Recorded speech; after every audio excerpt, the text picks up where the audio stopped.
Sir वो election ये जो एपेलेट ट्राइब्यूनल है इसके इख्तियारात के हवाले से पूछते हुए और अपील के भी मैं चाहूंगी कि एक बार फिर आप जरा आवाम के आगे अपील का मतलब भी क्या होता है सर। क्या अपील जो है वो डू ओवर कर सकती है, मतलब एक जो वर्डिक्ट आ चुका है, एक फैसला आ चुका है, वो अपील के बाद उसको ओवरटर्न हो जाना या हक में आ जाना फैसला, ये आवाम को जरा समझा दीजिए। पहली बात तो ये में काम नहीं शुरू हुआ, उसकी वजह यह कि इलेक्शन पिटीशन जाएंगी जो करप्ट प्रैक्टिसेस के बारे में, इलेक्शन में जो धांधली के इल्ज़ामात होंगे या इलेक्शन में इस तरह की चीज़ें आएंगी, वो बाकायदा एक इलेक्शन पिटीशन दायर होगी। इलेक्शन पिटीशन से पहले ये प्रोसेस जो है रिटर्निंग ऑफिसर जो है उसके सामने दोनों पार्टीज आती हैं, एक कंटेस्टिंग कैंडिडेट और उसके मुखालिफ जो भी है। तो जो मुखालिफ उम्मीदवार हैं आपस में वो एक एतराज़ात फाइल करते हैं, वो एतराज़ात का फ़ैसला जो है वो करता है रिटर्निंग ऑफिसर।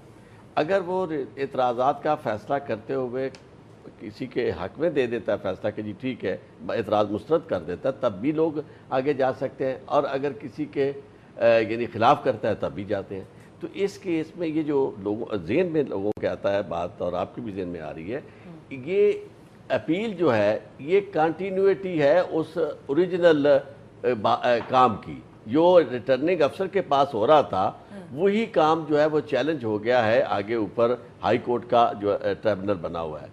अच्छा, ट्राइब्यूनल नहीं, सॉरी, अपीलेट ट्राइब्यूनल जो है उसके पास जब चला गया है, तो अपीलेट ट्राइब्यूनल ने सरसरी तौर पर, उस वक्त दोनों फरीक नहीं होते, पहली जो स्टेज आती है जजेस दो होते हैं, और उसके सामने जब मामला आ गया तो उन्होंने देखा, और देखने के बाद उन्होंने अपने तौर पे नोटिस जारी करना होता है दूसरी पार्टी, अगर वो समझते हैं कि प्राइमा फेशियाई ऐसे बातें हैं कि जिसमें दूसरी पार्टी से पूछना चाहिए। ये दूसरी पार्टी वहाँ नीचे फैसला करने वाला जज नहीं होता, दूसरी पार्टी वो होती है जिन्होंने ऑलरेडी जिनके हक में नीचे वाला फैसला हुआ है। तो उनका जवाब आने तक वो